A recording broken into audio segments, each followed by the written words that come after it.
आम्ही एका नव्या गावाक येताना आमचे एक एक्सपेक्टेशन असता, बट थंय गेल्या उपरांत कळटा थंयचे रियल स्ट्रगल. लायफ तितलें इझी ना.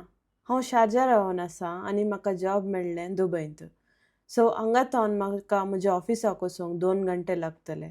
घराथावन भायर सरन चलोन वचून बस धरन, ताचे उपरांत मेट्रोक वचून मेट्रोथावन देंवन परतून ऑफिसा मुशेर चलोन वचोंक म्हाका 2 घंटे लागतले. तशेंच फाटीं येवंकय म्हाका तितलोच टायम लागतलो आनी ताचें की चड टेन्शन मेट्रोर मेळचो तो क्रावड. आमी खंय रावता थंयच काम मेळचें कश्टांचें. सो हांगाथावन वचून फाटीं येता म्हणटना आमी एक्झॉस्ट जाता, टायर्ड जाता. काम करीजस हर एक दीस ट्रॅव्हल, काम आनी पुरासावन अशें लागतलें की एनर्जीत ना. जाल्यारय हांवें म्हजें जीम वर्कआवट सोडूना. आमचे कडेन घराच थोडे जीम इक्विपमेंट आसले.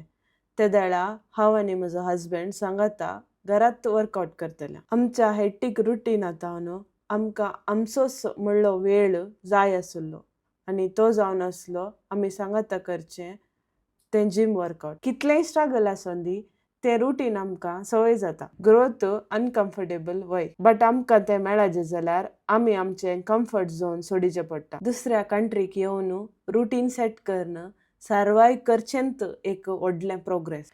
कीप मुवींग अँड कीप प्रोग्रेसींग.